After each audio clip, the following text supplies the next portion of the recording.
അതിലൊരു വാട്സാപ്പിൽ വന്ന ഒരു ചോദ്യം ഒരു സഹോദരൻ ചോദിച്ചിരിക്കുന്നതാണ്, സ്നേഹവും വിശ്വാസവും. അപ്പൊ സ്നേഹത്തെയും വിശ്വാസത്തെയും ഡിഫറൻഷിയേറ്റ് ചെയ്ത് സംസാരിച്ചു. ഹ്യൂമൻ ഫെയ്ത്തിന്റെ വിശ്വാസമാണ് ഒന്ന്, മറ്റത് ഡിവൈൻ ലവിൻ്റെതാണ്. അപ്പൊ ഇങ്ങനെ ഞാൻ കോൺട്രാസ്റ്റ് ചെയ്ത് ഞാൻ കാണിച്ചിരുന്നു. അപ്പൊ അതിൽ സംശയം പ്രകടിപ്പിച്ച് ഒരു സഹോദരൻ ഇത് രണ്ടും ഒരുമിച്ച് പോകേണ്ടതല്ലേ എന്ന് ചോദിച്ച് ഒരു വോയിസ് ക്ലിപ്പ് ഇട്ടിരുന്നു. വളരെ കൃത്യമാണ്, അത് ശരിയാണ്. നമ്മുടെ ആളുകൾക്ക് മനസ്സിലാകുന്ന ടേമുകളിൽ സംസാരിക്കുന്നതാണ്, അതുകൊണ്ടാണ് അങ്ങനെ വന്നത്. കാരണം വിശ്വാസം ഒരിക്കലും മോശമായ സംഗതിയോ നമുക്കെതിരോ അല്ല. വിശ്വാസവും പ്രത്യാശയും സ്നേഹവും ഒരുമിച്ച് പോകുന്നതാണ്. ഞാൻ വിശ്വാസം പറഞ്ഞ ഹ്യൂമൻ ഫെയ്ത്ത് എന്നാണ് പറഞ്ഞത്. ഹ്യൂമൻ ഫെയ്ത്ത് എന്ന് ഞാൻ ഉദ്ദേശിച്ചത് ഹ്യൂമൻ വില്ലാണ്. കാരണം നമ്മുടെ ആളുകളുടെ ഇടയിൽ അല്ലെങ്കിൽ നമ്മുടെ ഇടയിൽ വിശ്വാസം എന്നതിനെ സംബന്ധിച്ചുള്ള ഒരു ധാരണ, ആ ധാരണയാണ് ആ വാക്കുകൊണ്ട് ഞാൻ ഉദ്ദേശിച്ചത്. ഇങ്ങനെ വിശദീകരണം കൂടുതൽ ചോദിച്ചതുകൊണ്ടാണ് ഇങ്ങനെ വിശദീകരിക്കുന്നത്. അതായത് വിശ്വാസം എന്ന് പറഞ്ഞാൽ നമുക്കുള്ളൊരു ധാരണ എന്താണ്, നമ്മളൊരു കാര്യം വിശ്വസിക്കുക, നമ്മളൊരു കാര്യം അങ്ങോട്ട് വിശ്വസിക്കാൻ ബുദ്ധിമുട്ടാണ്, വീണ്ടും വിശ്വസിക്കുക ബുദ്ധിമുട്ടാണ്. അപ്പൊ നമ്മുടെ ശക്തി എടുത്ത് നമ്മളത് വിശ്വസിക്കുകയാണ്. അപ്പം ഇതാണ് ഇന്ന് നമ്മുടെ ഇടയിലുള്ള വിശ്വാസത്തെ കുറിച്ചുള്ള ഒരു ധാരണയും സങ്കല്പവും. അപ്പൊ അത് യഥാർത്ഥത്തിൽ വിശ്വാസമല്ല, അത് വില്ലാണ്. വില്ലെന്ന് പറഞ്ഞാൽ ഇച്ഛാശക്തിയാണ്, ഇച്ഛയാണ്, മനുഷ്യന്റെ ഇച്ഛ. അപ്പൊ ആ ഒരർത്ഥത്തിൽ ഞാൻ പറഞ്ഞതിനെ ഗ്രഹിക്കുക, അപ്പോൾ നിങ്ങൾക്ക് അത് മനസ്സിലാവും. വിശ്വാസം എന്നത് ദൈവത്താൽ ഉളവാകുന്നതാണ്, അത് ആ സ്നേഹത്തിന്റെ ഉളവാകുന്നതാണ്. അത് നമ്മൾ പറഞ്ഞ ഗോസ്പലിനോട് ചേർന്ന് സ്നേഹവും വിശ്വാസവും പ്രത്യാശയും ഒരുമിച്ച് പോകും. That is glorious gospel. മറ്റേന്ന് പറഞ്ഞാൽ ഹ്യൂമൻ ഫെയ്ത്ത് എന്നുള്ള ടേമിൽ ഞാൻ സൂചിപ്പിച്ചു, മനുഷ്യൻ വിശ്വസിക്കാൻ പരിശ്രമിക്കുന്ന അവന്റെ വില്ലാണ്, അവൻ വിശ്വസിക്കാൻ ശ്രമിക്കുകയാണ്. അത് എക്സോസ്റ്റ് ചെയ്യും, ക്ഷീണിച്ചു പോകും, തളർന്നു പോകും, വിശ്വാസത്തിൽ മടുത്തു പോകും. കാരണം അത് അവനിൽ തന്നെ അവൻ ജനറേറ്റ് ചെയ്യും, അവന്റെ വില്ലിൽ നിന്നാണ് ആ വിശ്വാസം ഉണ്ടാക്കാൻ നോക്കുന്നത്. അപ്പൊ ഹ്യൂമൻ വിൽ പവറിൽ നിന്ന് ഉളവാക്കാൻ ശ്രമിക്കുന്ന ഒരു വിശ്വാസമുണ്ട്. ആ വിശ്വാസത്തെ കുറിച്ചാണ് ഞാൻ പറഞ്ഞത്. മറ്റത് ഡിവൈൻ ലവിൽ നിന്ന് ഉളവാകുന്ന വിശ്വാസമുണ്ട്. പല പ്രാവശ്യം വിശ്വാസത്തെ കുറിച്ച് പറഞ്ഞിട്ടുണ്ട്. സ്നേഹത്തിൽ നിന്ന് ഉളവാകുന്ന വിശ്വാസം, എന്റെ പൂച്ചയുടെ ഉദാഹരണമൊക്കെ ഞാൻ പറഞ്ഞിട്ടുണ്ട്. അപ്പൊ ആ വിശ്വാസം, അപ്പൊ ഇത് പറഞ്ഞാൽ നമുക്ക് ആർക്കും വിശ്വാസം ഇല്ലെന്നല്ല എന്റെ അർത്ഥം. നമ്മുടെ വിശ്വാസം അധിഷ്ഠിതമായിരിക്കുന്നത് ദൈവ സ്നേഹത്തിലാണ്. ഇപ്പൊ എന്താണ് വിശ്വാസം? ദൈവ സ്നേഹത്തിലുള്ള ഉറപ്പാണ് വിശ്വാസം. ദൈവസ്നേഹത്തോടുള്ള പ്രതികരണമാണ് വിശ്വാസം. അപ്പൊ നമ്മുടെ വിശ്വാസത്തിന്റെ കോസ്, കാരണം എന്താണ്? ലവ് ആണ്, സ്നേഹമാണ്. ക്രിസ്തുവിലൂടെ ദൈവം വെളിപ്പെടുത്തിയ സ്നേഹം. നമ്മുടെ വിശ്വാസത്തിന്റെ എനർജി, നമ്മുടെ വിശ്വാസത്തിന്റെ ഊർജം സ്നേഹമാണ്. ഏത് സ്നേഹമാണ്? അൺലിമിറ്റഡ് ലവ് ഓഫ് ഗോഡാണ്. ദൈവത്തിന്റെ ഇൻഫിനിറ്റ് ലവ്, അനന്ത സ്നേഹം. അപ്പൊ ദൈവത്തിന്റെ അനന്ത സ്നേഹമാണ് നമ്മുടെ energy, source of energy of our faith. അതുകൊണ്ട് that source will never quench. ഒരിക്കലും അണയാത്ത സ്നേഹമാണ്, തീരാത്ത സ്നേഹമാണ്. അതുകൊണ്ട് നമ്മുടെ വിശ്വാസത്തിൽ നമ്മൾ ഒരിക്കലും ക്ഷീണിച്ചു പോകത്തില്ല. നമ്മുടെ വിശ്വാസത്തിന്റെ നായകൻ യേശുവാണ്, source of our faith, energiser. നമ്മുടെ വിശ്വാസത്തെ എനർജി ചെയ്തുകൊണ്ടിരിക്കും. ഇപ്പൊ നമ്മളൊരു കാർ ഓടിച്ചു പോവുകയാണെങ്കിൽ നമുക്കറിയാം, ഇപ്പൊ ഇവിടെ പുതിയൊരു കാർ ഇറങ്ങിയിട്ടുണ്ട്, 1000 കിലോമീറ്റർ നിർത്താതെ ഓടിക്കാം. ഒരു പ്രാവശ്യം 10 മിനിറ്റ് പവർ ഔട്ട്ലെറ്റ് കുത്തിയാൽ മതി. 10 മിനിറ്റ് കൊണ്ട് ചാർജ് ആകും, പിന്നെ 1000 കിലോമീറ്റർ അത് ഓടും. പക്ഷെ 1000 കിലോമീറ്റർ ഓടത്തുള്ളൂ. നമ്മൾ പെട്രോൾ ഒഴിച്ചാൽ ആ പെട്രോൾ തീരുമ്പോൾ കാറ് മീറ്റർ കാണിക്കും. അപ്പൊ തൊട്ട് നമുക്ക് വേവലാതിയാണ്, എങ്ങനെ അടുത്ത പമ്പിൽ പോയി നിറയ്ക്കും. അപ്പൊ ഇത് പുതുതായിട്ട് ഇപ്പം ആറ്റോമിക് സാങ്കേതികവിദ്യ, ഈ ഫ്യൂഷൻ, ആറ്റോമിക് ഫ്യൂഷൻ ഒക്കെ ഉപയോഗിച്ച് എനർജി ഉണ്ടാക്കി റോക്കറ്റ് വിടാനൊക്കെ ശ്രമിക്കുന്നുണ്ട്. അപ്പൊ അത് ഫ്യൂവലിന്റെ പ്രശ്നമൊന്നുമില്ല, വളരെ ദൂരേക്ക് പോകും. റീഫ്യൂവലിങ്ങിനെ പറ്റി ചിന്തിക്കേണ്ട. പക്ഷെ അതെല്ലാം ലിമിറ്റഡ് ആണ്. ഇപ്പൊ നമ്മുടെ വീട്ടിലേക്കുള്ള ഇലക്ട്രിസിറ്റി സൂര്യനിൽ നിന്ന് ഡയറക്റ്റ് ആണ് കൊടുക്കുന്നതെങ്കിൽ നമുക്ക് പിന്നെ ബോധർ ചെയ്യേണ്ട ആവശ്യമില്ല. പക്ഷെ ഇതൊന്നും അല്ല. ഇതെന്ന് പറഞ്ഞാൽ നമ്മുടെ വിശ്വാസത്തിന്റെ ഈ ഹ്യൂമൻ ഫെയ്ത്ത്. ഞാൻ ഈ ഹ്യൂമൻ ഫെയ്ത്ത് എന്ന് ഞാൻ ടേം ശരിയല്ല, ഞാൻ പക്ഷെ നിങ്ങൾക്ക് മനസ്സിലാൻ പറയുന്നത്, നമ്മൾ മാനുഷികമായിട്ടുണ്ടാക്കുന്ന ആ വിശ്വാസം, അല്ലെങ്കിൽ ഇന്നത്തെ നമ്മുടെ ഇടയിൽ വിശ്വാസം എന്ന് കരുതപ്പെടുന്ന ആ സംഭവം. ഒരാൾക്ക് എങ്ങനെ വിശ്വാസം ഉണ്ടാകുന്നത്? ആ വിശ്വാസം ഉണ്ടാകുന്നത് പലപ്പോഴും നമ്മുടെ സാഹചര്യങ്ങളിൽ നിന്നാണ്, നമ്മുടെ അനുഭൂതികളിൽ നിന്നാണ്, ഫീലിങ്സുകളിൽ നിന്നാണ്. How do you feel? അപ്പൊ നമ്മൾ ചർച്ച ചെല്ലുന്നു, ആളുകള് വെളുക്ക ചിരിച്ചല്ല വിശാലമായി ചിരിച്ച് നമ്മളെ സ്വീകരിക്കുന്നു. ആ തോമാച്ചാവാ ഇരിക്കെ, ആ ഹാലേലിയ സ്തോത്രം, നമ്മൾ പാട്ട് പാടുന്നു, കൈ കൊട്ടുന്നു. അപ്പൊ അപ്പുറത്ത് നിന്ന് ഒരാൾ ചിരിക്കുന്നു, പാസ് കൈവീശി കാണിക്കുന്നു, വിശുദ്ധ ചുംബനം കൊടുക്കുന്നു. അപ്പൊ ഇങ്ങനെയുള്ള, അപ്പൊ നമ്മുടെ എൻവയൺമെന്റ് ആണ് അത്, നമ്മുടെ ആ ഫെലോഷിപ്പ് അല്ലെങ്കിൽ അവരുടെ സഹകരണം, മാനസികമായി അവർ നമുക്ക് കാണിക്കുന്ന പരിഗണന, ഇതൊക്കെയാണ് നമ്മുടെ വിശ്വാസത്തിന്റെ എനർജി. അല്ല, നമ്മളെ വിശ്വാസത്തിൽ നമുക്ക് എനർജി തന്നുകൊണ്ടിരിക്കുന്നതാണ്. അപ്പൊ അതിൽ മാറ്റം വരുമ്പോൾ വിശ്വാസത്തിൽ ക്ഷീണം വരും. അപ്പൊ ഏറ്റക്കുറച്ചിലുണ്ട്, അപ്സ് ആൻഡ് ഡൗൺസ് ഉണ്ട്. പക്ഷേ നമ്മൾ പറയുന്ന യഥാർത്ഥ വിശ്വാസം, ആ സത്യവിശ്വാസം, അതിനെ ചലിപ്പിക്കുന്നതും ജ്വലിപ്പിക്കുന്നതും ദൈവത്തിന്റെ സ്നേഹമാണ്. അപ്പൊ ദൈവത്തിന്റെ സ്നേഹത്താൽ ജ്വലിച്ചതും ആ ദൈവത്തിന്റെ സ്നേഹത്താൽ ചലിക്കുന്നതുമായ ഒരു വിശ്വാസമുണ്ട്. ആ വിശ്വാസമാണ് നമുക്കുള്ള വിശ്വാസം. അതിനെയാണ് അതിപരിശുദ്ധ വിശ്വാസം എന്ന് പറയുന്നത്, ഹോളി ഫെയ്ത്ത്. ഇപ്പൊ ആ സഹോദരൻ സംശയം ചോദിച്ച ആ സഹോദരന്റെ സംശയങ്ങൾ മാറിക്കാണും എന്ന് കരുതുന്നു. മാറിയില്ലെങ്കിൽ ഫർദർ വോയിസ് ക്ലിപ്പ്. അപ്പൊ ഈ വിശ്വാസത്തിന്റെ സുവിശേഷം എന്ന് ഞാൻ പറഞ്ഞത് മാനുഷിക ഇച്ഛയുടെ സുവിശേഷമാണ്. മനുഷ്യന്റെ ഇച്ഛയാൽ അവൻ വിശ്വസിക്കാൻ ശ്രമിക്കുന്ന ഒരു സുവിശേഷം. പക്ഷെ നമ്മൾ പറയുന്നത് ദൈവത്തിന്റെ സ്നേഹത്തിൽ നിന്ന് ഉദിക്കുന്ന വിശ്വാസം. നമ്മുടെ വിശ്വാസത്തിന്റെ ഉറവിടം ദൈവത്തിന്റെ സ്നേഹമാണ്. നമ്മുടെ വിശ്വാസത്തിന്റെ ഉറവിടം ദൈവത്തിന്റെ സ്നേഹമാണ്. നമ്മുടെ വിശ്വാസത്തിന്റെ ഊർജം ദൈവത്തിന്റെ സ്നേഹമാണ്. നമ്മുടെ വിശ്വാസത്തിന്റെ ഉന്നം ദൈവത്തിന്റെ സ്നേഹമാണ്. അപ്പൊ നമ്മുടെ the source of our faith is God's love and the energy of our faith is also God's love and the destination of our faith is also God's love. അപ്പൊ നമ്മുടെ വിശ്വാസത്തിന്റെ ഉറവിടം ദൈവസ്നേഹമാണ്, അതിന്റെ ഊർജം ദൈവസ്നേഹമാണ്, അതിന്റെ ഉന്നം ദൈവസ്നേഹമാണ്. നാം ദൈവസ്നേഹത്തിൽ നിന്ന് വിശ്വാസം ഉളവായി, ആ ദൈവസ്നേഹത്താൽ ആ വിശ്വാസം ചലിക്കുന്നു, ദൈവസ്നേഹത്തിലേക്ക് ആ വിശ്വാസം കുതിക്കുന്നു, ദൈവസ്നേഹത്തിലേക്ക്. ആ സ്നേഹത്തിന്റെ പൂർത്തീകരണം അല്ലെങ്കിൽ പൂർണ്ണമായ തികഞ്ഞ സ്നേഹത്തിൽ നമ്മൾ എത്തുക എന്നുള്ളതാണ് നമ്മുടെ വിശ്വാസത്തിന്റെ ധർമ്മം, അതിന്റെ നിയോഗം, അതിന്റെ ലക്ഷ്യം.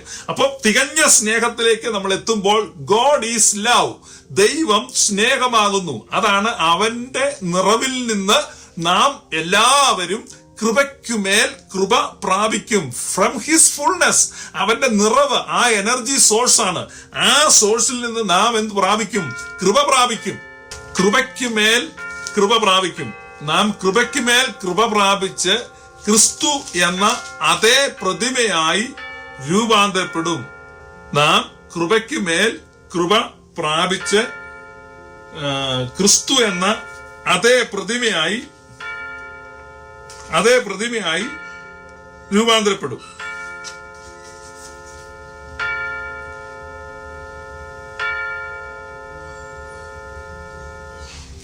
അപ്പൊ ക്രിസ്തു എന്ന അതേ പ്രതിമയായി രൂപാന്തരപ്പെടും. അതാണ് നമ്മുടെ ഡെസ്റ്റിനേഷൻ ഓഫ് അവർ ഫെയ്ത്ത്, നമ്മുടെ ലക്ഷ്യം. ഗലാത്യ ലേഖനം 5-ാം അധ്യായം 6-ാമത്തെ വാക്യം. ഗലാത്യ ലേഖനം 5-ാം അധ്യായം 6-ാമത്തെ വാക്യം. ക്രിസ്തുയേശുവിൽ പരിച്ഛേദനയല്ല, അഗ്രചർമ്മവുമല്ല, സ്നേഹത്താൽ വ്യാപരിക്കുന്ന വിശ്വാസമത്രേ കാര്യം. നിങ്ങൾ വളരെ ശ്രദ്ധിക്കണം. ബൈബിൾ ഉള്ളവർ തുറക്കുക, അത് നോക്കുക. ഗലാത്യ ലേഖനം 5-6 അവിടെ എഴുതിയിരിക്കുന്നത്. സ്നേഹത്താൽ നമ്മുടെ ധാരണകളെല്ലാം പൊളിയണം. സാത്താന്റെ സുവിശേഷം നമ്മുടെ മനസ്സിൽ ഉണ്ടാക്കി വെച്ചിട്ടുള്ള സങ്കല്പങ്ങൾ, കോട്ടകൾ, അതിനെ നമ്മൾ ഇട്ടിക്കും. Pull down all strongholds. നീതിസൂര്യന്റെ പ്രഭയെ മറയ്ക്കുന്ന അന്ധകാരത്തിന്റെ കോട്ടകളെ നമ്മുടെ മനസ്സിന്റെ മണ്ഡലങ്ങളിൽ വലിച്ച് തകർക്കുന്നതാണ് വിശ്വാസത്തിന്റെ പോരാട്ടം. 2 കൊരിന്ത്യർ 10-ാം അധ്യായം വായിച്ചു നോക്കുക. അപ്പൊ നമ്മുടെ മനസ്സിൽ ഇങ്ങനെയുള്ള ചില സങ്കല്പങ്ങളും കോട്ടകളും വിചാരങ്ങളും ഉണ്ട്, അതിനെ ഇടിക്കണം. അപ്പൊ വിശ്വാസം എന്നാൽ എന്താണ്? വിശ്വാസം ദൈവസ്നേഹം നമ്മിൽ ഉളവാക്കുന്നതാണ്. അത് നമ്മിൽ സംഭവിക്കുന്നതാണ്. നമ്മൾ വിശ്വസിക്കുന്നതല്ല, നമ്മിൽ സംഭവിക്കുകയാണ്. നമ്മൾ വിശ്വസിച്ച് പോവുകയാണ്. അപ്പൊ ആ വിശ്വാസം ഇവിടെ നിങ്ങൾ ശ്രദ്ധിക്കുക. ഗലാത്യ ലേഖനം 5-ാം അധ്യായം 6-ാം വാക്യത്തിൽ എഴുതിയിരിക്കുന്നത് സ്നേഹത്തിൽ വ്യാപരിക്കുന്ന വിശ്വാസമത്രേ കാര്യം. പിസ്റ്റിസ് ഡി അഗാപ്പെ എനർഗുമേൻ. പിസ്റ്റിസ് എന്ന് പറഞ്ഞാൽ വിശ്വാസം, ഗ്രീക്കിലാണ് പിസ്റ്റിസ്. അഗാപ്പെ എന്ന് പറഞ്ഞാൽ സ്നേഹം. പിസ്റ്റിസ് ഡി അഗാപ്പെ എനർഗുമേൻ. എനർഗുമേൻ എന്ന് പറഞ്ഞാൽ ആ ഗ്രീക്ക് വാക്കിൽ നിന്നാണ് എനർജി എന്നുള്ള വാക്ക് വന്നത്, ഊർജം.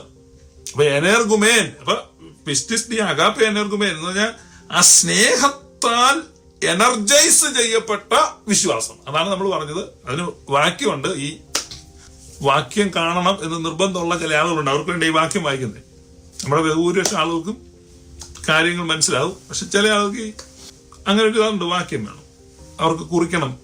എന്നോടാണ് പാസ്റ്ററുടെ ലൈവ് കേട്ടുള്ള പ്രശ്നം വെച്ചാൽ കുറിക്കാനൊന്നുമില്ല. മത്തായി 8:6 ഇങ്ങനെ പറഞ്ഞുകൊണ്ടിരിക്കുന്നില്ല. അപ്പൊ ഈ കുറിക്കാനും കുറിക്കാനും ഒക്കെ വേണ്ടവർക്ക് വേണ്ടി ഇപ്പൊ ഒരു വാക്യം പറയാം, നിങ്ങൾ കുറിക്കുക. ഗലാത്യർ 5:6 സ്നേഹത്താൽ വ്യാപരിക്കുന്ന വിശ്വാസം. പിസ്റ്റിസ് ഡി അഗാപ്പെ എനർഗുമേൻ. അപ്പം ആ നമ്മുടെ വിശ്വാസത്തിന് ഇപ്പൊ എനർജി തരുന്ന ആരാണ്? ദൈവ സ്നേഹമാണ്, നത്തിങ് എൽസ്. വേറെ ഒന്നുമില്ല. ഇപ്പൊ നമ്മുടെ സാഹചര്യങ്ങളല്ല, സഭയുടെ അന്തരീക്ഷമല്ല, അവിടെ ഒരാൾ ചിരിച്ചു കാണിച്ചു എന്നുള്ളതല്ല, ഇപ്പുറത്തവിടെ വേറെ പ്രശ്നം ഉണ്ടോ എന്നുള്ളതല്ല, സഭയിൽ അവിടെ ആളുകൾ തമ്മിൽ തർക്കം ഉണ്ടായോന്നല്ല. ഇങ്ങനെ ഇതൊന്നും നമ്മളെ ബാധിക്കുന്നില്ല. ഇതൊന്നും അല്ല നമ്മുടെ വിശ്വാസം. അപ്പൊ നമ്മുടെ വിശ്വാസത്തിന്റെ ഉറവിടം ദൈവസ്നേഹമാണ്. മറ്റു പലതിലും വിശ്വസിക്കുന്നതൊന്നും അതൊന്നും വിശ്വാസമല്ല, വേറെ വല്ലതും ഒക്കെ ആയിരിക്കും. നമ്മളിപ്പോ യഥാർത്ഥ വിശ്വാസത്തെ കുറിച്ചാണ് പഠിക്കുന്നത്. അത് സ്നേഹത്തോട് ചേർന്ന് പോകുന്നതാണ്, സ്നേഹം. So this is glorious gospel. അപ്പൊ നമ്മൾ റോമാലേഖനം 3-ാം അധ്യായം അതിന്റെ 26-ാമത്തെ വാക്യം. റോമാലേഖനം 3-ാം അധ്യായം 26-ാമത്തെ വാക്യം.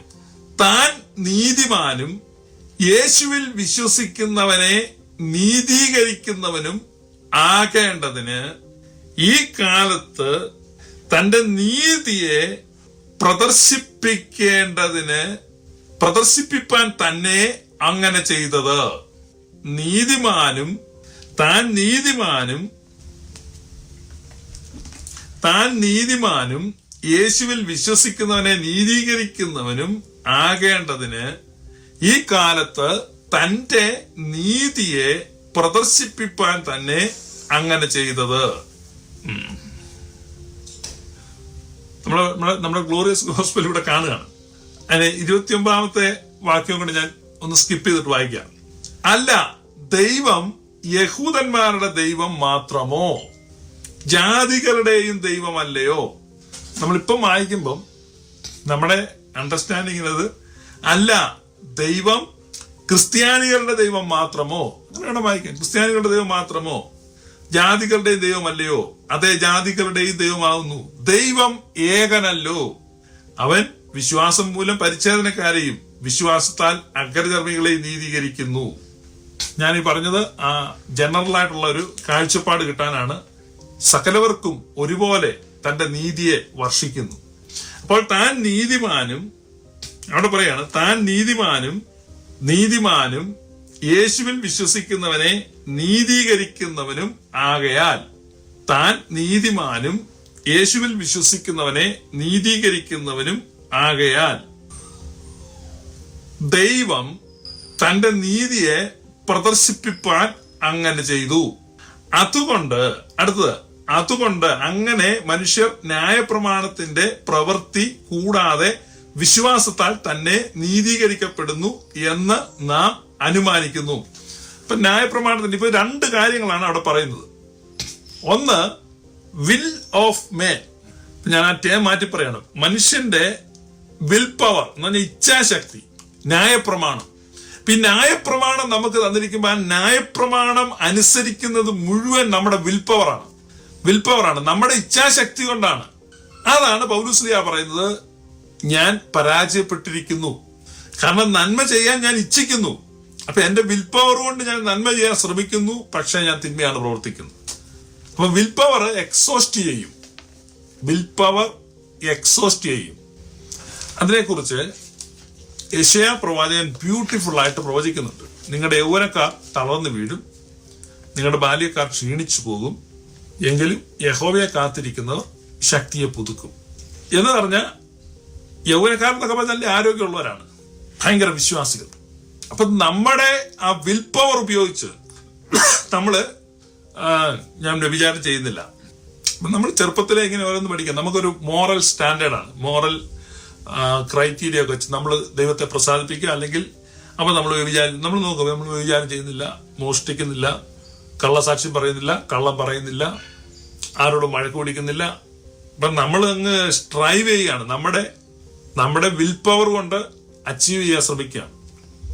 അങ്ങനെ ചെയ്യുന്ന യുവാക്കൾ എന്ന് പറഞ്ഞാൽ വിശ്വാസത്തിലെ യുവാക്കൾ, ബാല്യക്കാർ തളർന്നു പോകും, യൗവനക്കാർ ക്ഷീണിച്ചു പോകും എന്ന് പറഞ്ഞാൽ ഹ്യൂമൻ വിൽ പവർ ആണ്.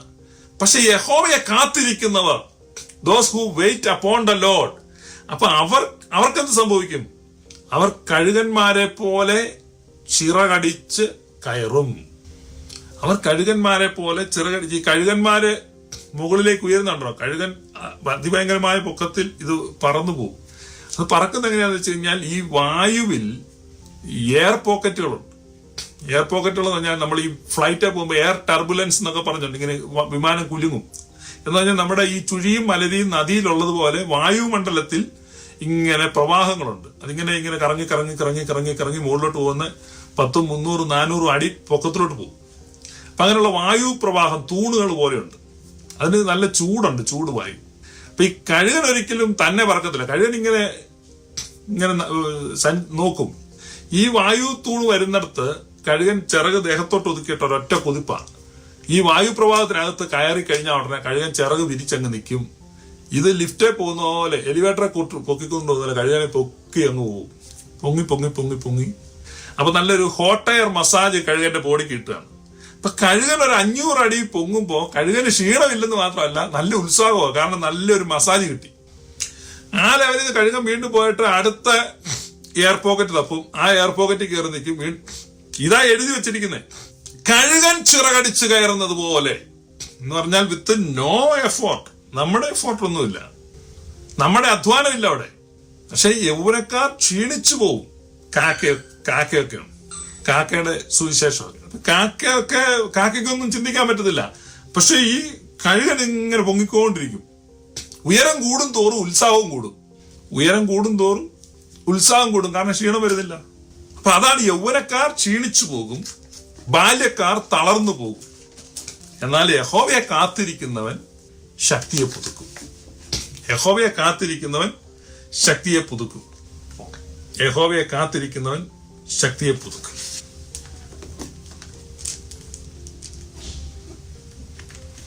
അപ്പൊ അവിടെ പറയാണ്, ദൈവം തന്റെ പൊറുമയിൽ മുൻ കഴിഞ്ഞ പാപങ്ങളെ ശിക്ഷിക്കാതെ വിടുക നിമിത്തം, ദൈവം തന്റെ പൊറുമയിൽ മുൻ കഴിഞ്ഞ പാപങ്ങളെ ശിക്ഷിക്കാതെ വിടുക നിമിത്തം തന്റെ നീതിയെ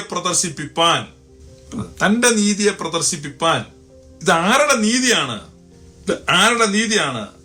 righteousness God and righteousness of Jesus. യേശുവിന്റെ നീതി. നമ്മൾ ടോട്ടലി നമ്മുടെ ചിന്തകൾ മാറണം. യേശുവിന്റെ നീതി, ദൈവത്തിന്റെ നീതി. അപ്പൊ അവിടെ ഉപയോഗിച്ചിരിക്കുന്ന ഓരോ വാക്കുകളും നമ്മൾ ശ്രദ്ധിച്ചു നോക്കണം. ഓരോ വാക്കുകളും. അവൻ വിശ്വാസത്തിന്റെ നായകനാണ്. He is the source of faith and he is the substance of faith. അപ്പൊ വിശ്വാസത്തിന്റെ ഉറവിടവും ഉള്ളടക്കവും ഉദ്ദേശവും ഉന്നവും യേശു കർത്താവാണ്. അവനാണ് വിശ്വാസത്തിന്റെ നായകൻ. ഇത് അതിന്റെ ആ ആഴത്തിൽ നമ്മൾ ഗ്രഹിക്കണം. അപ്പൊ അതാണ് ഇവിടെ പറയുന്നത്, പൗലോസ് പറയുന്നത്, അവൻ മുൻകഴിഞ്ഞ പാപങ്ങളെ ശിക്ഷിക്കാതെ വിടുക നിമിത്തം, മുൻകഴിഞ്ഞ പാപങ്ങളെ ശിക്ഷിക്കാതെ വിടുക നിമിത്തം തന്നെത്താൻ വേർപെട്ടു പോയ മനുഷ്യവർഗത്തിലേക്ക് ദൈവം മനുഷ്യനായി ഇറങ്ങി വരികയാണ്. അതാണ് ഇൻകാർണേഷൻ. ദൈവം മനുഷ്യനായി ഇറങ്ങി വരികയാണ്. തന്നെത്താൻ വേർപെട്ടു പോയ മനുഷ്യവർഗത്തിലേക്ക് ദൈവം മനുഷ്യനായി ഇറങ്ങി വരികയാണ്. നമുക്ക് കൊണ്ട് ഗ്രഹിക്കാൻ പറ്റത്തില്ല. കാരണം നമുക്ക് മനുഷ്യന്റെ മനസ്സിൽ ദൈവത്തോട് ശത്രുത്വമുണ്ട്. മനുഷ്യന്റെ മനസ്സിൽ ദൈവത്തോട് ശത്രുത്വമുണ്ട്. ദൈവത്തെ ഉൾക്കൊള്ളാൻ കഴിയുന്നില്ല, ദൈവത്തെ വിശ്വസിക്കാൻ കഴിയുന്നില്ല. കാരണം ദൈവത്തെ സംശയിച്ചു. ദൈവം നന്മകൾ നമ്മിൽ നിന്ന് പിടിച്ചു വെച്ചു. അതാണ് ആദമിന്റെ മനസ്സിൽ ആദ്യമുണ്ടായ സംശയം. ഞാൻ പറയുന്നത് നിങ്ങൾക്ക് മനസ്സിലായി. അതായത് ആദമിന്റെ മനസ്സിൽ ആദ്യം ഉണ്ടായ സംശയം, ദൈവം എന്തോ തന്നിൽ നിന്ന് മറച്ചു വെക്കുന്നു, അല്ലെങ്കിൽ എന്തോ തന്നിൽ നിന്ന് പിടിച്ചു വെക്കുന്നു. Withhold something. ആ വിത്ത്ഹോൾഡ് ചെയ്യപ്പെട്ട സംതിങ് കിട്ടാനാണ് ആദം പഴം കഴിച്ചത്. പക്ഷെ ദൈവം എത്ര ശ്രമിച്ചാലും ദൈവത്തെ ഇവൻ ഉൾക്കൊള്ളത്തില്ല. സംശയത്തോടെ നോക്കത്തും. ഇപ്പൊ കറമ്പരുടെ അടുത്തോട്ട് വെള്ളക്കാരൻ ചെല്ലുകയാണ്. എത്ര സ്നേഹത്തോടെ ചെന്നാലും അവൻ സംശയത്തോടെ നോക്കുന്നത്. എത്ര സ്നേഹത്തോടെ. കാരണം ഇവൻ നമ്മിലൊരുവനല്ല. അതുകൊണ്ട് ഇവനെ എത്രത്തോളം വിശ്വസിക്കാൻ പറ്റും? നമ്മിലൊരുവനല്ല. ആദ്യം നോക്കുന്നത് നമ്മെപ്പോലെ ഒരുവനാണോ, നമ്മിലൊരുവനാണോ. നമ്മളാണെങ്കിലും അതെ. ഇപ്പൊ നമ്മൾ കുറെ പേര് ഇരിക്കുക, അപ്പൊ വേറൊരാളിങ്ങോട്ട് വരിക, അപ്പൊ അയാൾ വന്ന് എന്ത് പറഞ്ഞാലും നമുക്ക് ഭയങ്കര ഒരു ഇന്റിമിഡേഷൻ ഉണ്ടാകും. അക്സെപ്റ്റ് ചെയ്യാൻ പറ്റുമോ? കാരണം നമ്മുടെ ആളല്ല, നമ്മിലൊരുവനെ പോലെയല്ല. അതുകൊണ്ടാണ് ദൈവം മനുഷ്യനായത്. കാരണം ദൈവം പണ്ട് ഭാഗമായും വിവിധമായും അംശമായും പൂർവ്വപിതാക്കന്മാരിലൂടെ അരുളി ചെയ്തു. പക്ഷേ ഈ അന്ത്യകാലത്ത് പുത്രൻ മുഖാന്തരം, അതാണ് word became flesh, incarnation.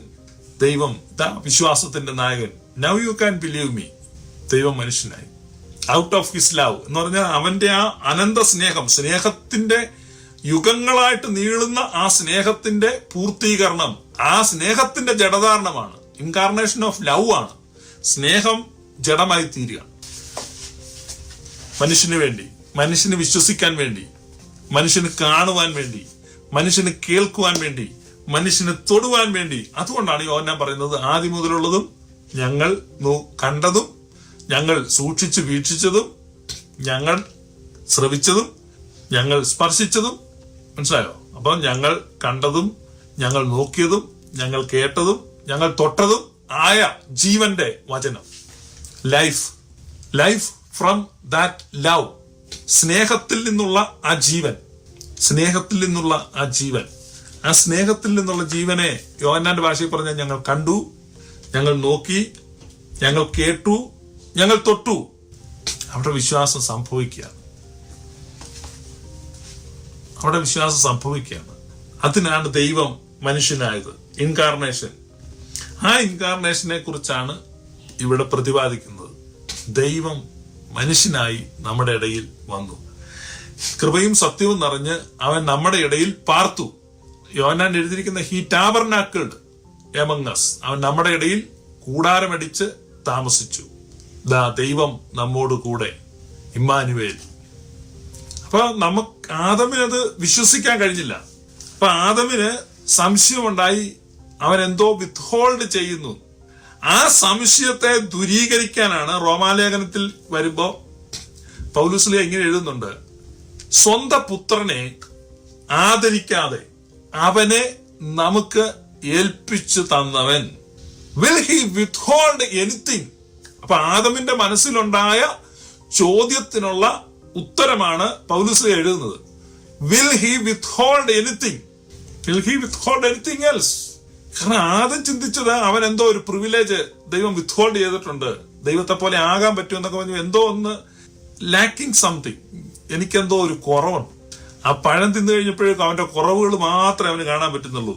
I am not eligible, I am not worthy, എനിക്ക് മാന്യതയില്ല, എനിക്ക് വ്യക്തിത്വമില്ല, എനിക്ക് അസ്തിത്വമില്ല. അപ്പൊ ദൈവത്തിൽ നിന്ന് അകലുകയാണ്. ദൈവത്തിലാണ് നമ്മുടെ എക്സിസ്റ്റൻസ്. ദൈവത്തിൽ നിന്ന് അകലുമ്പോൾ നമ്മൾ നോൺ എക്സിസ്റ്റൻസിലേക്കാണ് പോകുന്നത്. നോൺ എക്സിസ്റ്റൻസിലേക്ക്. അലക്സാണ്ട്രിയയിലെ അത്താനാസിയോസ് ബാവ തന്റെ ഇൻകാർണേഷൻ എന്ന ഗ്രന്ഥത്തിൽ എഴുതിയിരിക്കുന്നതാണ്. അപ്പൊ ദൈവത്തിൽ നിന്ന് അകലുമ്പോൾ നമ്മൾ നോൺ എക്സിസ്റ്റൻസിലേക്ക് പോവുകയാണ്. അതുകൊണ്ട് ദൈവത്തിങ്കലേക്ക് അടുക്കണം. ദൈവത്തിലാണ് നമ്മുടെ എക്സിസ്റ്റൻസ്. അതാണ് എറ്റേണൽ ഡൂം എന്നൊക്കെ പറയുന്നത്. ഞാൻ നിത്യശിക്ഷാവധി എന്ന് പറയുന്നതിന്റെ കാരണം ദൈവത്തിൽ നിന്ന് അകന്നു പോയാൽ നോൺ എക്സിസ്റ്റന്റ് ആണ്, പിന്നെ എക്സിസ്റ്റൻസ് ഇല്ല. അപ്പൊ ഈ യൂണിവേഴ്സിൽ സകലതും അകന്നു പൊക്കോണ്ടിരിക്കുകയാണ്. ആ അകന്നു പൊക്കോണ്ടിരിക്കുന്നതിനെ അടുപ്പിക്കുകയാണ് ഇപ്പോൾ ദൈവം ചെയ്തുകൊണ്ടിരിക്കുന്നത്. എവരിത്തിങ്. രണ്ട് ഫോഴ്സുകളാണ് ഫുൾ ചെയ്തുകൊണ്ടിരിക്കുകയാണ് ദൈവത്തിങ്കിലേക്ക്. നമ്മൾ ദൈവത്തിങ്കിലേക്ക് അടുക്കുകയാണ്. നമ്മുടെ ഉള്ളിൽ ഉള്ള ദൈവത്തിന്റെ ഇമേജ് നിരന്തരം ക്രൈ ഔട്ട് ചെയ്യുകയാണ്. നമ്മുടെ ഉള്ളിൽ ദൈവത്തിന്റെ ഇമേജ് ഉണ്ട്. ആ ഇമേജ് ക്രൈ ഔട്ട് ചെയ്യുന്നുണ്ട്. ആ ഇമേജിന്റെ ശബ്ദം അത് എക്കോ ചെയ്യുന്നുണ്ട്. ആ ഇമേജിന്റെ ശബ്ദം എക്കോ ചെയ്യുമ്പം ആ എക്കോയോടുള്ള പ്രതികരണമാണ് ദൈവം ഇറങ്ങി. അവിടെ ഈ നരകവും ശിക്ഷയും കോപവും ഒന്നുമില്ല. അതെല്ലാം നമ്മുടെ ഫോളൻ നേച്ചറിൽ നിന്ന് നമുക്ക് തോന്നുന്ന കാര്യങ്ങളാണ്. ദൈവത്തിന് ഒരൊറ്റ ഇതേ ഉള്ളൂ. ദൈവത്തിന്റെ സ്നേഹം എന്ന് പറഞ്ഞാൽ it is the love of ages. യുഗങ്ങളിലൂടെ നീണ്ടു കിടക്കുന്ന സ്നേഹമാണ്, തികഞ്ഞ സ്നേഹമാണ്. ആ തികഞ്ഞ സ്നേഹത്താൽ ദൈവം സ്നേഹിക്കുന്ന ആരെയാ? ക്രിസ്ത്യാനികളെ? നോ, മുഴുവൻ മനുഷ്യവർഗത്തെയും. അപ്പൊ മുഴുവൻ മനുഷ്യവർഗത്തിന്റെയും ഇമേജ് ദൈവത്തിന്റെ ഇമേജാണ്. മുഴുവൻ മനുഷ്യരുടെയും, എല്ലാ മനുഷ്യരിലും ആ ഛായയും സാദൃശ്യവും സ്വരൂപവും ഉണ്ട്. എല്ലാ മനുഷ്യരിൽ നിന്നും ആ ശബ്ദം പുറപ്പെടുന്നുണ്ട്. ഒരു വിമാനം തകർന്നു വീണു, അപ്പൊ ആ വിമാനത്തിൽ ഉള്ള ട്രാൻസ്മിറ്റിംഗ് ഉപകരണങ്ങളുണ്ട്. വിമാനം തകർന്നു, പ്രവർത്തനമില്ല, it is no longer a വിമാനം അറ്റോൾ. കാരണം ഇനി അത് വിമാനമേ അല്ല, കാരണം തകർന്ന് തരിപ്പണമായി പോയി.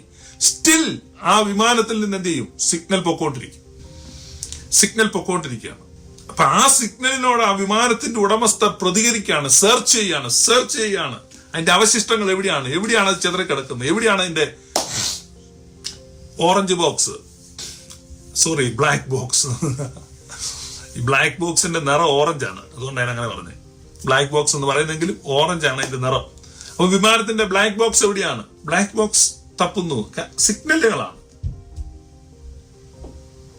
നമ്മൾ തകർന്നുപോയി, ആദമിൽ തകർന്നുപോയി, വീണുപോയി. സ്റ്റിൽ ഓരോ ഹ്യൂമൻ യൂണിറ്റിൽ നിന്നും ദൈവത്തിങ്കിലേക്ക് മെസ്സേജ് ട്രാൻസ്മിറ്റ് ചെയ്യുന്നുണ്ട്. Because you were created in his image, അവന്റെ ഇമേജിൽ. അപ്പോൾ ഞാൻ പറഞ്ഞത് ഹിന്ദുവിന്റെയും ക്രിസ്ത്യാനിയുടെയും മുസ്ലിമിന്റെയും പാഴ്സിയുടെയും ജൈനന്റെയും സിഖുകാരന്റെയും കമ്മ്യൂണിസ്റ്റുകാരന്റെയും നിരീശ്വരവാദിയുടെയും നാസ്തികന്റെയും എല്ലാവരുടെയും നോ ഡിഫറൻസ്. എല്ലാ മനുഷ്യരിൽ നിന്നും അവന്റെ ഇമേജ് ദൈവത്തിങ്കിലേക്ക് മെസ്സേജ് അയക്കുക. ദൈവം എല്ലാവരെയും സ്നേഹിക്കുന്നു. He is the father of all humanity. ദൈവം അഭിമാനത്തോടെ പറയുന്നു, ഇവരെന്റെ മക്കളാണ്. സാധ്യമായതെല്ലാം ദൈവം ചെയ്യാണ് അവരെ സെർച്ച് ചെയ്യുക. അതിനിടയ്ക്ക് ഇവര് പറയുന്ന ശിക്ഷ നരകത്തിൽ വെടിയിലും ഒന്നുമില്ല. ഇന്നലെ ഒരു ആൾ എന്നെ വിളിച്ച് സംസാരിച്ചു. ഞാൻ കഴിഞ്ഞ ദിവസം ഹബക്കൂക്കിനെ കുറിച്ച് പറഞ്ഞപ്പോൾ അദ്ദേഹത്തിന് ഒരു പേഴ്സണൽ ടെസ്റ്റിമണി. അദ്ദേഹത്തിന് വളരെ പ്രയാസപ്പെട്ടുണ്ടായ എന്ന് പറഞ്ഞാൽ വളരെ ബാലാരിഷ്ടതകളിലൂടെ കിട്ടിയ ഒരു കുഞ്ഞാണ്. ജനിച്ച് കഴിഞ്ഞ് കുറെ നാൾ കഴിഞ്ഞാണ് ആ കുഞ്ഞിനെ കൈ കിട്ടുന്നത്. കാരണം ജനിച്ചപ്പോഴേ ചില പ്രശ്നങ്ങളുണ്ടായിരുന്നു. അതുകൊണ്ട് കയ്യിൽ കിട്ടിയത് 2 മാസം കഴിഞ്ഞാണ്. അപ്പൊ കൈ കിട്ടി പറഞ്ഞാൽ കുഞ്ഞിനെ ആലിംഗനം ചെയ്ത് സ്നേഹിച്ചു. അപ്പൊ ഞാൻ ഹബക്കൂക്കിനെ കുറിച്ച് ഡബിൾ എംബ്രേസ് എന്ന് പറഞ്ഞു. 1 വർഷം കഴിഞ്ഞപ്പോ ഈ കുഞ്ഞ് പെട്ടെന്ന് ശ്വാസം നിന്നുപോയി, അത് മരിച്ചു. അവർക്ക് മെഡിക്കൽ പ്രൊഫഷണലൊക്കെയാണ്, അപ്പൊ അവർക്കറിയാം കുഞ്ഞിന്റെ ശ്വാസം നിന്നുപോയി. അവർ ആംബുലൻസിനെ വിളിച്ചു, അവർ കാത്തിരുന്നു. കുഞ്ഞ് മരിച്ചു എന്ന് തന്നെ അവർ ഉറപ്പിച്ചു. പക്ഷെ അവരെ അത്ഭുതപ്പെടുത്തിക്കൊണ്ട് ആ കുഞ്ഞ് ജീവനിലേക്ക് തിരിച്ചു വന്നു. അപ്പൊ ആ വർദ്ധിച്ച സ്നേഹം ഉണ്ടായി. വീണ്ടും ആ കുഞ്ഞിനെ ആലിംഗനം ചെയ്യാണ്. അപ്പം 2ാമത് കിട്ടുമ്പോൾ, നഷ്ടപ്പെട്ട ഒന്ന് തിരിച്ചു വരുമ്പോൾ സ്നേഹം വർദ്ധിക്കും. അപ്പൊ അദ്ദേഹം എന്നോട് പറഞ്ഞു, ആ ഡബിൾ എംബ്രേസ് എന്ന ഹബക്കൂക്ക് എന്നതിന്റെ അർത്ഥം ഡബിൾ എംബ്രേസ്. ഞാൻ പറഞ്ഞു, ശൂന്യംകാരത്തിയുടെ മകനാണ്, വളരെ പ്രാർത്ഥിച്ചിട്ടും കുഞ്ഞുണ്ടാകാതെ അവസാനം എലീഷ പ്രവാചകന്റെ അനുഗ്രഹത്താൽ ഒരു കുഞ്ഞുണ്ടാകുകയാണ്. അങ്ങനെ ഉണ്ടായ കുഞ്ഞാണ് പിന്നെ മരിക്കുന്നത്. അപ്പൊ ആ കുഞ്ഞ് മരിക്കുമ്പം എലീഷയെ വിളിക്കുമ്പോൾ എലീഷ ചെല്ലുന്നു, ആ കുഞ്ഞിന്റെ മേൽ കമഴ്ന്നു കിടക്കുന്നു, ആ കുഞ്ഞ് ജീവൻ പ്രാപിക്കുന്നു. അപ്പൊ ഹബുക്ക് എന്ന വാക്കിന്റെ അർത്ഥം എംബ്രേസ്, ആലിംഗനം എന്നാണ്. ഹബക്കൂക്ക് ഞാൻ പറഞ്ഞ ഡബിൾ എംബ്രേസ് ആണ്, 2 പ്രാവശ്യം. അടുത്ത വർഷം ഞാൻ വരുമ്പോൾ നീ ഒരു കുഞ്ഞിനെ അണയ്ക്കും എന്ന ആലിംഗനം ചെയ്യുമെന്ന് പറഞ്ഞു. ഇത് ഡബിൾ എംബ്രേസ് ആയിപ്പോയി. അപ്പൊ അതേ പറഞ്ഞു, എന്റെ വ്യക്തിപരമായ അനുഭവത്തിൽ ആ ഹബക്കൂക്കിന്റെ അനുഭവമുണ്ട്. കാരണം എന്റെ കുഞ്ഞ് നഷ്ടപ്പെട്ടതാണ്, പക്ഷെ ഞാനിപ്പോ അതിനെ കൂടുതലായി സ്നേഹിക്കുന്നു. കാരണം എനിക്കിപ്പോ പറഞ്ഞറിയിക്കാൻ പറ്റാത്ത, അപ്പൊ ആ മെസ്സേജിന്റെ എല്ലാ അർത്ഥവും എനിക്ക് മനസ്സിലായി. ഞാൻ പറയുന്നത് നിങ്ങൾക്ക് മനസ്സിലാകുന്നുണ്ടോ? We were innocent when before the fall of this universe has taken place we were innocent. അതാണ് എഫേസ്യ ലേഖനം 1-ാം അധ്യായത്തിൽ പറയുന്നത്. ലോക വീഴ്ചകൾക്ക് മുമ്പ്, ലോക സ്ഥാപനത്തിന് മുമ്പ് എന്നാണ്. അപ്പൊ ലോക വീഴ്ചകൾക്ക് മുമ്പ് നാം അവന്റെ സന്നിധിയിൽ നിഷ്കളങ്കരും വിശുദ്ധരും. അപ്പൊ ലോകങ്ങൾക്ക് മുമ്പ്, യുഗങ്ങൾക്ക് മുമ്പ് നാം ദൈവത്തിന്റെ മുമ്പിൽ ക്രിസ്തുവിൽ we were innocents, നമ്മൾ നിഷ്കളങ്കരായിരുന്നു, നമ്മൾ വിശുദ്ധരായിരുന്നു. അപ്പൊ നിഷ്കളങ്കരും വിശുദ്ധരുമായിരുന്ന നമ്മൾ ക്രിസ്തുവിൽ എന്നാണ്. Even before the very foundations of the earth was laid we were innocents and we were holy in Christ. അവിടെയാണ് ദൈവം നമ്മെ കണ്ടത്. അവിടെയാണ് നമ്മുടെ ഫസ്റ്റ് എംബ്രേസ് സംഭവിച്ചത്.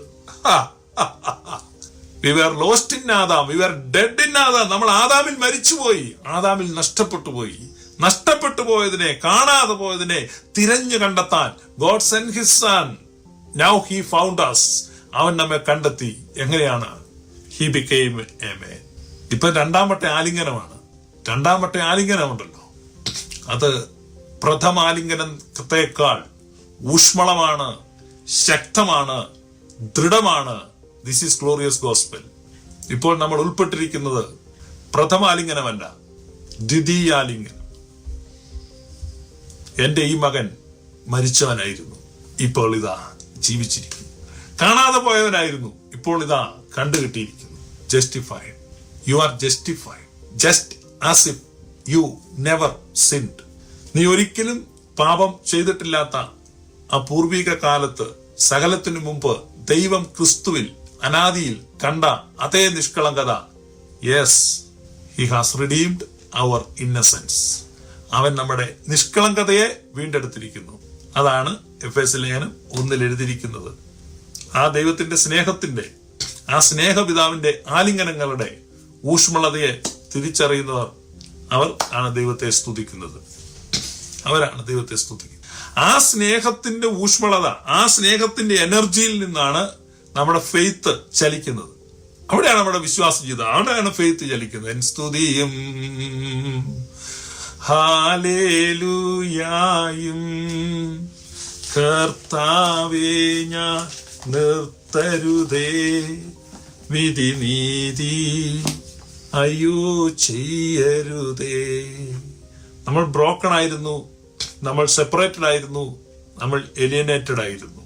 ദൈവം അകൃത്യങ്ങളെ ഓർമ്മ വെച്ചാൽ ആർക്കും ദൈവസന്നിധിയിൽ നിലനിൽക്കാൻ കഴിയത്തില്ല. പക്ഷെ ദൈവം തന്റെ നീതിയെ പ്രദർശിപ്പിക്കേണ്ടതിന്, ആരുടെ നീതിയെ? തന്റെ നീതിയെ. വേറെ ഒരുത്തന്റെ നീതിയെ പ്രദർശിപ്പിക്കാൻ ദൈവത്തിന് പരിപാടിയില്ല. തന്റെ നീതി, righteousness of God, righteousness of his son. ഞാൻ പാതകിയെന്നറിയുന്നു, സർവകടങ്ങളുമാരാഞ്ഞാൽ നരകം താനവകാശം. നോൺ എക്സിസ്റ്റൻസിലേക്കാണ് പോകുന്നത്. അത്താനാസിയോസ് ബാവ പറഞ്ഞതാണ്, നോൺ എക്സിസ്റ്റൻസിലേക്ക്. ആ നോൺ എക്സിസ്റ്റൻസിലേക്കുള്ള യാത്രയിൽ നിന്ന് ക്രിസ്തുവിന്റെ രക്തം മൂലം നമ്മൾ സമീപസ്ഥരായി തീർന്നിരിക്കുന്നു. ഇപ്പോൾ ദൈവം എന്തിരിക്കുകയാണ്? ഹോൾഡ് ചെയ്യാണ്, തന്നിലേക്ക് പുള്ളി ഇത് വലിച്ചെടുത്തിരിക്കുകയാണ്. ആര് വലിച്ചെടുത്തിരിക്കുകയാണ്? ദൈവം വലിച്ചെടുത്തിരിക്കുകയാണ്. പെരുവെള്ളത്തിൽ നിന്ന് അവൻ എന്നെ വലിച്ചെടുത്തു. നമുക്ക് വി ആർ ഹെൽപ്ലെസ്. അവൻ നമ്മളെ വലിച്ചെടുത്തു. തന്റെ സന്നിധിയിൽ അവൻ ആ രണ്ടാമത്തെ ആലിംഗനത്തിൽ നമ്മളെ ഉൾപ്പെടുത്തി. നമ്മൾ സന്തോഷമുള്ളവരായിരിക്കുക. This is glorious gospel. ഇവിടെ നിങ്ങളുടെ എഫോർട്ട് കൊണ്ട് പ്രയോജനമില്ല. അതുകൊണ്ടാണ് പരിശുദ്ധ കുർബാന അർപ്പിച്ചു കഴിഞ്ഞ് എത്ര ഉയർന്ന പട്ടക്കാരനാണെങ്കിലും പറയുന്നത്, ഞാനോ ബലഹീനനും പാപിയും ആകുന്ന ദാസൻ. പ്രശംസിപ്പാൻ ഒന്നും ഇല്ല. സുറിയാനി പിതാക്കന്മാർ, they were great. അവർക്കറിയാമായിരുന്നു കാലത്തിന്റെ നീക്കത്തിൽ ചിലർക്കെങ്കിലും തോന്നിപ്പോവാൻ സാധ്യതയുണ്ട്. കാരണം ജനങ്ങളുടെ പുകഴ്ചയും പ്രശംസയും ഒക്കെ കിട്ടുമ്പോൾ ഞാനൊരു വിശുദ്ധനാണോ, ഇനി എന്റെ വിൽ പവർ കൊണ്ട്, എന്റെ ഇച്ഛ കൊണ്ട് ഞാനൊരു വിശുദ്ധിയെ പ്രാപിച്ചോ എന്നൊരു സംശയം ശുശ്രൂഷകർക്കോ പട്ടക്കാർക്കോ വിശ്വാസികൾക്കോ ആർക്കോ ഒരിക്കലും ഒരു കാലഘട്ടത്തിലും ഉണ്ടാകാതിരിക്കാനാണ് അങ്ങനെ ഒരു കാര്യം വെച്ചിരിക്കുന്നത്. ആ ശുശ്രൂഷയുടെ അവസാനം എന്ന് പറയാണ്, ഞാനോ ബലഹീനനും പാപിയുമാകും. It is not because of me. അത് it is not because of my faith. It is not because of my will power. It is not because of my choice. It is not because of a decision which I was made some few years ago. No. ചില വർഷങ്ങൾക്ക് മുമ്പ് ഞാൻ എടുത്ത ഒരു തീരുമാനത്തിന്റെ അടിസ്ഥാനത്തിൽ, എന്റെ ഇച്ഛയുടെ അടിസ്ഥാനത്തിൽ, എന്റെ തിരഞ്ഞെടുപ്പിന്റെ അടിസ്ഥാനത്തിൽ, എന്റെ വിശ്വാസത്തിന്റെ അടിസ്ഥാനത്തിൽ. No. Because he lives. Because he loves. അവൻ സ്നേഹിച്ചതിനാൽ, അവൻ എന്നെ കണ്ടതിനാൽ സകല മനുഷ്യരെയും അവൻ രക്ഷിച്ചിരിക്കുന്നു. അവൻ നമ്മുടെ ഇന്നസെൻസിനെ റിഡീം ചെയ്തിരിക്കുന്നു. ഈ വാചകമായിരിക്കണം നിങ്ങളുടെ tag line. He has redeemed our innocence. He has redeemed our innocence. നമ്മുടെ നിഷ്കളങ്കതയെ അവൻ വീണ്ടെടുത്തിരിക്കുന്നു.